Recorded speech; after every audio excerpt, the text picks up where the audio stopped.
జూబ్లీహిల్స్ ఉప ఎన్నిక కౌంటింగ్ జరుగుతోంది.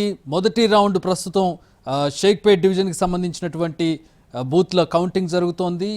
దానికంటే ముందు పోస్టల్ బ్యాలెట్ల కౌంటింగ్ జరిగింది. 101 పోస్టల్ బ్యాలెట్లను లెక్కించారు. పోస్టల్ బ్యాలెట్లో కాంగ్రెస్ ఆధిక్యం కనబరిచింది. కొద్దిసేపటి వరకు మనకి అన్అఫీషియల్ ఇన్ఫర్మేషన్ ఉండేది. కొద్దిసేపు క్రితం అధికారిక ప్రకటన వచ్చినట్టుగా తెలుస్తోంది. రైట్, పోస్టల్ బ్యాలెట్కి సంబంధించి పోస్టల్ బ్యాలెట్ కౌంటింగ్ సంబంధించి మరిన్ని వివరాలు అందించడానికి మా ప్రతినిధి చారి జాయిన్ అవుతున్నారు కౌంటింగ్ కేంద్రం నుంచి. చారి దగ్గరికి వెళ్లే ముందు ప్రస్తుతం మనం ఒకసారి అప్డేట్ చూసినట్లయితే పోస్టల్ బ్యాలెట్లో కాంగ్రెస్కి 39 ఓట్లు వచ్చినట్టుగా తెలుస్తోంది. మొత్తం 101 ఓట్లు పోస్టల్ బ్యాలెట్లో. సో దాంట్లో 39 ఓట్లు కాంగ్రెస్ పార్టీకి వచ్చాయి. సో ప్రస్తుతం మనం మొదటి రౌండ్ లెక్కింపు చూస్తున్నాం. ఒక్కో రౌండ్కు దాదాపు 30 నిమిషాలు పట్టే అవకాశం కనబడుతోంది. మొత్తం 10 రౌండ్ల లెక్కింపు, 42 టేబుల్స్ మీద 10 రౌండ్లలో లెక్కించబోతూ ఉన్నారు.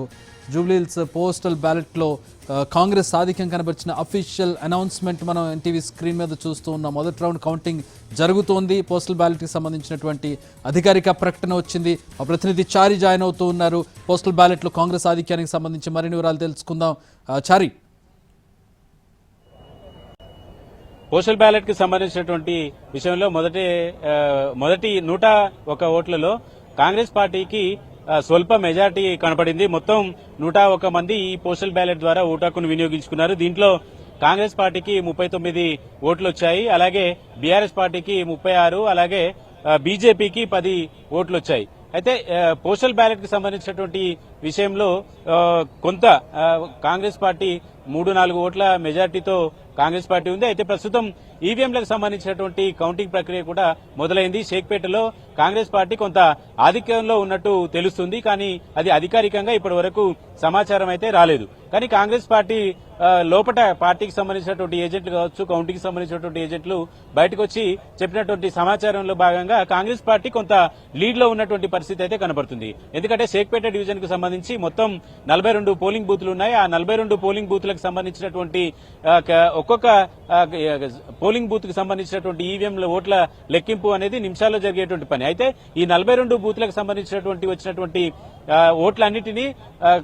ఓట్లన్నిటినీ ఏర్చి వీటన్నిటిని అనౌన్స్ చేయాల్సి ఉంటుంది కాబట్టి, అనౌన్స్ చేయాల్సి ఉంటుంది కాబట్టి కొంత సమయం పడుతుంది. కాబట్టి ప్రస్తుతం ఇప్పటి వరకు షేక్పేట డివిజన్ కి సంబంధించి కౌంటింగ్ ప్రక్రియ ముగిసింది. దాంట్లో కాంగ్రెస్ పార్టీ లీడ్ లో ఉన్నట్టు తెలుస్తుంది. అయితే ఎంత మెజార్టీ అనేటువంటి సంబంధించినటువంటి సమాచారం అధికారికంగా ఇంకా రావాల్సి ఉంది. రైట్, ప్రస్తుతం మనం చూస్తూ ఉన్నాం 101 పోస్టల్ బ్యాలెట్కి సంబంధించిన అప్డేట్ చూస్తూ ఉన్నాం. 39 కాంగ్రెస్కి, బీఆర్ఎస్కి 36, 10 బీజేపీకి వచ్చినట్టుగా మనకి కనబడుతుంది 101 పోస్టల్ బ్యాలెట్కి సంబంధించి. దాని తర్వాత మొదటి రౌండ్లో షేక్పేట కౌంటింగ్ జరుగుతుంది.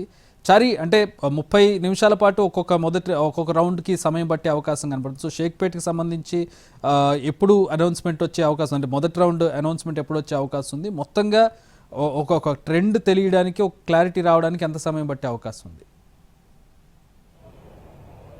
సుమారు మరో 10 నిమిషాలలో అధికారికంగా షేక్పేట డివిజన్ కి సంబంధించినటువంటి ఫలితం వచ్చేటువంటి అవకాశం ఉంది. ఎందుకంటే డివిజన్ల వారీగా చేస్తున్నటువంటి కౌంటింగ్ కి 25 నుంచి 30 నిమిషాల సమయం పడుతుంది. వీటిని ప్రస్తుతం ఉన్నటువంటి టెన్షన్ వాతావరణంలో 2 రాజకీయ పార్టీలు కూడా ఈ ఎన్నికల్ని చాలా ప్రతిష్టాత్మకంగా తీసుకున్నటువంటి నేపథ్యంలో ఆదరాబాదరాగా ఫలితాన్ని ఇవ్వడం కంటే ఆచితూచి నెమ్మదిగానే ఫలితాన్ని ఇవ్వాలనేటువంటి ఆలోచనతో ఎన్నికల అధికారులు ఉన్నారు. కాబట్టి 42 టేబుల్స్ ఏర్పాటు చేశారు. 42 టేబుల్స్ కి సంబంధించినటువంటి సమాచారాన్ని ఒక్కొక్క నిమిషానికి ఒక టేబుల్ సమాచారం తీసుకున్నా కూడా సగటున 30-35 నిమిషాలు సమయం పట్టేటువంటి అవకాశం ఉంది. దాన్ని అధికారికంగా ప్రకటించడానికి మరొక 5 నిమిషాలు, మొత్తం 40 నిమిషాల్లో మొదటి రౌండ్ కు సంబంధించినటువంటి ఫలితం వచ్చేటువంటి అవకాశం ఉంది. ఇప్పటికీ కౌంటింగ్ ప్రారంభించి 50 నిమిషాలు అయింది. దీంట్లో 10-15 నిమిషాల పాటు పోస్టల్ బ్యాలెట్ కు సంబంధించినటువంటి కౌంటింగే ముగిసింది. కాబట్టి పూర్తి స్థాయిలో అధికారికంగా మరో 10-15 నిమిషాలలో షేక్పేట డివిజన్ కు సంబంధించినటువంటి ఫలితం వచ్చేటువంటి అవకాశం ఉంది. షేక్పేట డివిజన్ మీద కాంగ్రెస్ పార్టీ అలాగే బీఆర్ఎస్ పార్టీ 2 పార్టీలు కూడా ఎన్నో ఆశలు పెట్టుకున్నాయి. మైనార్టీ ఓట్లు ఎక్కువగా ఉంటాయి, మైనార్టీ ఓటు బ్యాంకు కాంగ్రెస్ పార్టీకి అనుకూలంగా ఉంటుందని చెప్పేసి కాంగ్రెస్ నాయకత్వం భావిస్తుంది. మైనార్టీ ఓట్లలో స్ప్లిట్ వస్తుందని చెప్పేసి బీఆర్ఎస్ భావిస్తుంది. కాబట్టి షేక్పేట డివిజన్ లో ఎవరు ఎక్కువ